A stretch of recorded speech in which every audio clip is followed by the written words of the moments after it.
जो APS institute में आपका स्वागत है। जैसा कि आप जानते हैं कि क्लास 10 का न्यू बैच जल्द हमारे यहाँ शुरू हो गया है। उसी को देखते हुए हमने बायोलॉजी का फर्स्ट लेसन शुरू किया है, जिसमें आप देखेंगे कि फर्स्ट लेसन का नाम है जैव प्रक्रम, लाइफ प्रोसेस। लाइफ प्रोसेस होता क्या है, जैव प्रक्रम होता क्या है। लाइफ मतलब जीवन, प्रोसेस मतलब क्रियाएं। सर, ऐसी क्रियाएं जिसके द्वारा हमारा शरीर जो होता है एक स्वस्थ कब रहता है। हमारे शरीर में कभी चोट लगता है, कभी हमें बीमारियां होती है, कभी हमें बहुत सारी तकलीफों से परेशानियों से हमें झेलना पड़ता है। उन सभी की रख रखाव, उन सभी चीजों की रख रखाव को ही हम लोग जैव प्रक्रम कहते हैं। एक शब्द में बोला जाए तो जीवों का अनुरक्षण, जीवों का अनुरक्षण ही जैव प्रक्रम कहलाता है। जैसे कि मान के चले कभी आपको बाई द वे कहीं आप जाते हैं, आपका एक्सीडेंट हो जाता है। ऐसा ना हो कि आपको एक्सीडेंट हो जाए, भगवान आपको बहुत अच्छे से बनाए हैं, लेकिन कभी एक्सीडेंट हो जाता है तो आप सोचे हैं जिस तरह चोट लगती है, फिर वो हम दवाओं का यूज करके, खान पान का अच्छा से ख्याल रख के, अच्छे से हम लोग मेडिसिन का यूज करके हमारी शरीर क्या होती है, पहले की तरह फिर से ठीक हो जाती है। तो ये ठीक होना क्या किसके अंतर्गत आएगा? लाइफ प्रोसेस, यानी जैव प्रक्रम के अंतर्गत। और लाइफ प्रोसेस में हमारी जो क्रियाएं होती है वो निम्नलिखित प्रकार की है। जैसे कि आप देखेंगे पोषण, श्वसन, परिवहन, उत्सर्जन। पोषण, अगर हमारा खान पान अच्छा ना हो, हम किसी भी चीज को किसी भी भोजन को अच्छे तरीके से नहीं खाते हैं, और हमारा भोजन स्वस्थ ना हो, शाकाहारी भोजन ना हो, तो हमारी भोजन में जो कुछ भी कमियां होगी उसका सीधा प्रभाव हमारे शरीर पे पड़ेगा। इसीलिए हमें कहा जाता है कि भोजन हमें सही तरीके से करना चाहिए ताकि हमें पोषक तत्वों की प्राप्ति हो सके। पोषक तत्वों की प्राप्ति का मतलब, पोषक तत्व क्या सर? ऐसे प्रोटीन्स, विटामिन्स, खनिज लवण, वसा जिसकी हमारे शरीर की आवश्यकता होती है, उन सभी के समूह को, उन सभी चीजों को हम लोग क्या बोलते हैं? पोषक तत्व। जैसे कि आप जानते हैं कि हमें हमेशा हरी साग सब्जियां खाना चाहिए, फल मूल खाने चाहिए, समय समय पर हमें मछली, मीट, अंडा इत्यादि सभी चीजों को खाना चाहिए ताकि हमारे शरीर में ना उनका विटामिन्स, प्रोटीन्स, कार्बोहाइड्रेट्स, खनिज लवण इत्यादि हमको क्या होती है? मिलती रहती है। तब जाके हमारा शरीर क्या होता है? एक स्वस्थ रहता है। तब जाके हम एक अच्छे तरीके से अपनी जीवन और अपने स्वस्थ शरीर को बनाए रखते हैं। तो आज हम डिटेल्स में चर्चा करेंगे। एक और चीज आता है कि आपसे कोई पूछ दे कि क्या जनन यानी रिप्रोडक्शन एंड एक नियंत्रण तथा समन्वयन,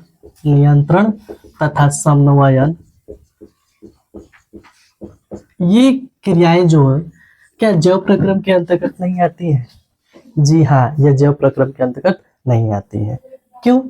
क्योंकि इसके द्वारा ये जो जनन है, ये जो नियंत्रण तथा समन्वयन है, नियंत्रण तथा समन्वयन का मतलब क्या? हमारी ब्रेन हो गई, हमारी ब्रेन जो होती है वो कैसे हमारे शरीर पे कंट्रोल करती है, हमारे शरीर को कैसे मैसेज देती है। हमें चोट लग जाता है तो हमें दिमाग में ही पता चलता है कि हमें चोट लगा है। कोई हमें पूछता है कि आप खाना खाए हैं, तो हमारा ब्रेन जो होता है वो मैसेज देता है कि हाँ, आपसे कोई क्वेश्चन कर रहा है कि आप खाना खाए हैं कि नहीं। तब जाके हमारा एक ब्रेन समझता, तब हम जाके बोलते हैं जी हमने खाना नहीं खाया है, या खाए होते हैं तो बोल देते हैं हमने खाना खाया है। लेकिन इस चीज का डायरेक्ट कनेक्शन जैव प्रक्रम से नहीं है, इसीलिए ये जैव प्रक्रम के अंतर्गत नहीं आती है।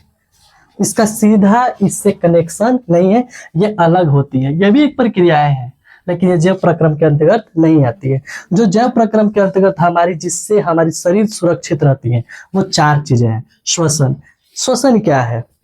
तो सर, जिसके द्वारा हमारे शरीर में ऊर्जा उत्पादन होता है, एनर्जी उत्पादन होती है, वे सभी रासायनिक प्रक्रियाएं जिनके द्वारा हमारे शरीर में ऊर्जा का उत्पादन होता है, उसे श्वसन कहते हैं। या कभी कभी आप देखे होंगे श्वसन, सांस लेना, जिस दिन ये सांस रुक जाएगी उस दिन आपके शरीर में ऊर्जा उत्पादन होगा? नहीं। आप कहाँ हो जाएंगे? मर जाएंगे, डेथ हो जाएंगे। तो ये भी आपके शरीर को बहुत ज्यादा क्या करता है, सुरक्षा करता है। फिर होता है, उसके बाद आता है परिवहन, ट्रांसपोर्टेशन। आप खाना खा लिए, बहुत सारे विटामिन खाए, प्रोटीन्स भी खाए, सारी चीज अच्छी मात्रा में खा लिए, लेकिन आपके शरीर में वो आपको सही तरीके से आपको प्रोटीन्स ना मिले, उसको हर एक अंगों तक उस चीजों को ले ना जाए। जैसे कि आप जानते हैं कि हमारे यहाँ कभी कभी हमें घाव हो जाता है, घाव होता है, कहीं भी घाव हो जाता है, लेकिन हम दवा मुंह में खाते हैं, खाने के बाद से वो क्या होता है, पूरा घुलता है, फिर ब्लड के माध्यम से वो उसके जगह पे जाता है और उसको वहां पे सही कर देता है। तो इस चीज को परिवहन कहा जाता है। परिवहन में सबसे ज्यादा अहम योगदान ब्लड का होता है, रक्त का होता है। रक्त एक संयोजी ऊतक होता है जो हमारे शरीर में विभिन्न प्रकार के पोषक तत्वों को विभिन्न अंगों तक पहुंचाने का काम करता है, और यह परिवहन का सबसे अच्छा माध्यम होता है रक्त। फिर उसके बाद से हम जानेंगे उत्सर्जन। हमारे शरीर में बहुत सारे ऐसे भी पदार्थ होते हैं जिनको हमारे शरीर में रखना बहुत गलत होता है, उनसे हमें बहुत विभिन्न प्रकार की बीमारियां हो जाती हैं। जैसे हम जो भी कुछ खाते हैं, उसके भोजन, अगर वो भोजन जो होगा, अगर वो भोजन सही समय पर, अपशिष्ट हमारे पदार्थ पेट में है, सही समय पर हम उसको बाहर नहीं त्याग करेंगे, मल मूत्र को बाहर नहीं त्याग करेंगे, तो हमें अनेकों की तरह की बीमारियां हो जाती हैं। इसीलिए हमेशा हमें अपने नित्य क्रियाक्रम पे जो दैनिक क्रियाएं होती है उसे सही तरीके से करना चाहिए। सबसे सुबह में उठना चाहिए, फ्रेश होना चाहिए, फ्रेश होने के बाद अपने आप को थोड़ा एक्सरसाइज कर देना चाहिए, ताकि हमारी बॉडी सबसे अच्छी और सबसे सरल हो, ताकि हम अच्छे से हेल्थ रहे। ये था हमारा अपर मतलब इनवर्स चैप्टर था। इसके बाद से हम पढ़ेंगे पोषण। पोषण किसे कहते हैं? तो सजीवों को जीवित रहने के लिए, सजीवों को जीवित रहने के लिए भोजन की आवश्यकता होती है, और उन्हीं भोजन से हमें क्या मिलता है? पोषक तत्व प्राप्त होते हैं। क्या तत्व प्राप्त होते हैं? पोषक तत्व। और पोषक तत्व से हमारे शरीर जो होती है ऊर्जा प्रदान होती है, और उसी को हम लोग क्या कहते हैं? पोषण। पोषक तत्व के अंतर्गत क्या क्या चीजें आती है? तो पहला विटामिन्स, प्रोटीन, कार्बोहाइड्रेट तथा वसा एवं खनिज लवण। ये सारे चीज जितने भी आप देख रहे हैं, ये हमारे शरीर में अगर उचित मात्रा में है तो हमें बहुत मात्रा में ऊर्जा मिलेगी, और ऊर्जा से ही हमारे शरीर की अनुरक्षण होती है, ऊर्जा से ही हमारे शरीर का वृद्धि और विकास होता है। सजीवों को जीवित रहने के लिए तथा उनके वृद्धि और विकास के लिए पोषक तत्वों की प्राप्ति होती है, पोषक तत्वों की जरूरत होती है, और पोषक तत्व से ही ऊर्जा प्रदान होता है, और उसी से पोषण, उसी प्रक्रिया को क्या कहा जाता है? पोषण। पोषण के कितने प्रकार होते हैं? कौन कौन? Very good. स्वपोषण को ऑटोट्रॉफी कहा जाता है। ऑटोट्रॉफिक दो शब्दों से मिलकर बना है, एक होता है ऑटो, दूसरा होता है ट्रॉपिक। ऑटो मतलब होता है स्वयं, ट्रॉपिक मतलब होता है पोषण। देखिए, वैसे जीव जो अपना भोजन स्वयं तैयार कर लेते हैं, वैसे जीव जो अपना भोजन स्वयं तैयार कर लेते हैं, उन्हें क्या कहा जाता है? जैसे कि पेड़ पौधे एक ऐसे जीव है जो अपना भोजन वे स्वयं बनाते हैं, और वे किस माध्यम में अपना भोजन बनाते हैं? प्रकाश संश्लेषण के माध्यम से। तो इसीलिए इन्हें क्या कहा जाता है? स्वपोषण। पेड़ पौधों को स्वपोषण कहा जाता है, इसलिए कि वो अपना भोजन स्वयं बनाते हैं। लेकिन परपोषण ये एक ऐसे जीव होते हैं जो अपने पोषण के लिए किसी दूसरे चीजों पर निर्भर रहते हैं, जैसे मनुष्य, जानवर, छोटे छोटे जीव जंतु, ये सारे के सारे किसी न किसी चीजों पर क्या है? निर्भर है। जैसे हम फसलों पे निर्भर है, हम फल फूल पे निर्भर है, सब्जियों पे निर्भर है, तथा हम मांस पे भी निर्भर है, अंडा, मछली, ये सारी चीजें हम खाते हैं। अगर ये सारी चीजें खत्म हो जाए तो हम कहीं भोजन कर पाएंगे? नहीं कर पाए। तो फिर हम क्या हो जाएंगे? हमारी जीवन यापन अच्छे से नहीं चल पाएगी। इसीलिए हम जब किसी दूसरे पे निर्भर होते हैं तो उसी को कहा जाता है पर पोषण।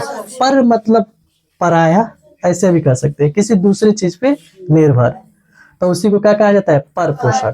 पर पोषण में हमें इस चैप्टर में तीन चीजों के बारे में पढ़ना है।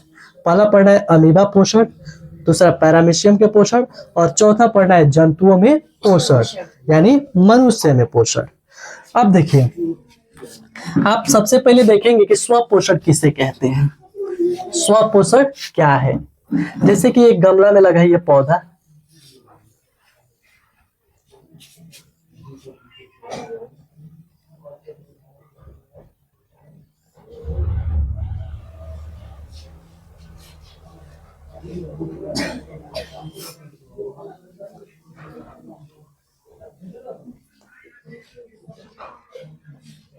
ये देखिए, ये एक पौधा है, ये सूर्य की प्रकाश की किरणें हैं,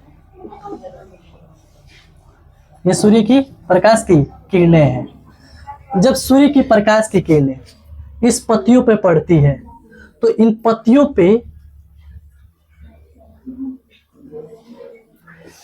पे छोटे छोटे छिद्र पाए जाते हैं जिन्हें रंध्र कहा जाता है। क्या कहा जाता है बाबू? इसको इंग्लिश में बोला जाता है स्टोमाटा। क्या बोलते हैं? स्टोमाटा। जब सूर्य की किरणें इस पेड़ पौधे की पत्तियों पे पड़ती है तो ये जड़ों से खनिज लवण को लेकर, ये जड़ हो, इसमें खनिज लवण पाए जाते हैं, जड़ों से खनिज लवण को अवशोषित कर ये पत्तियों तक आते हैं और पत्तियों में प्रकाश संश्लेषण के माध्यम से, सूर्य के प्रकाश के माध्यम से इसमें क्या होता है? भोजन का निर्माण होता है। और जब ये भोजन बन जाती है तो यह सभी प्रक्रियाओं में क्या हो जाता है? बढ़ जाता है। एक बहुत इंपॉर्टेंट क्वेश्चन पूछता है कि बिहार बोर्ड के, प्रकाश संश्लेषण से आप क्या समझती हैं? प्रकाश संश्लेषण का रासायनिक समीकरण लिखें। तो देखिए, प्रकाश संश्लेषण क्या है? तो सर, प्रकाश संश्लेषण एक ऐसा माध्यम है जिसमें सभी हरे पेड़ पौधे अपनी भोजन तैयार करते हैं। जैसे इसकी रासायनिक समीकरण, जैसे रासायनिक सूत्र, पहले आप लोग एक तीर दे देंगे, यहाँ पे लिख देंगे सूर्य का प्रकाश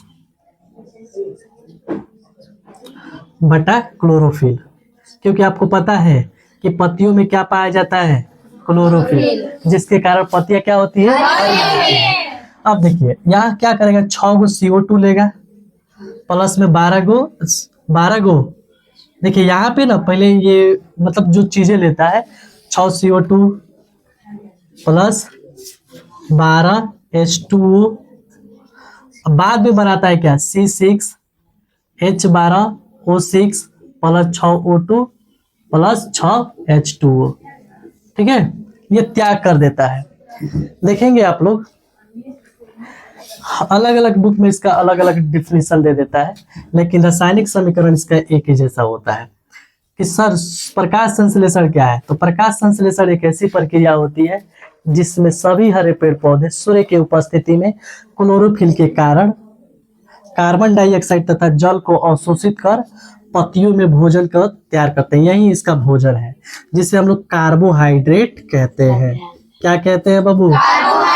कार्बोहाइड्रेट कहते हैं। और ये देखिए, उपोत्पाद के रूप में पूछता है कि उपोत्पाद के रूप में क्या बनता है? तो उपोत्पाद के रूप में आपका ऑक्सीजन, इससे क्या हो जाता है? प्रकाश संश्लेषण में उपोत्पाद के रूप में क्या निकलता है बाहर? ऑक्सीजन। पेड़ पौधे क्या लेते हैं? Carbon dioxide. क्या छोड़ते हैं? ऑक्सीजन। तो प्रकाश संश्लेषण जब प्रक्रिया होती है तो वो ऑक्सीजन को छोड़ देता है। धन्यवाद, थैंक यू। आज आप लोग के लिए इतना ही रहने देते हैं। बाय।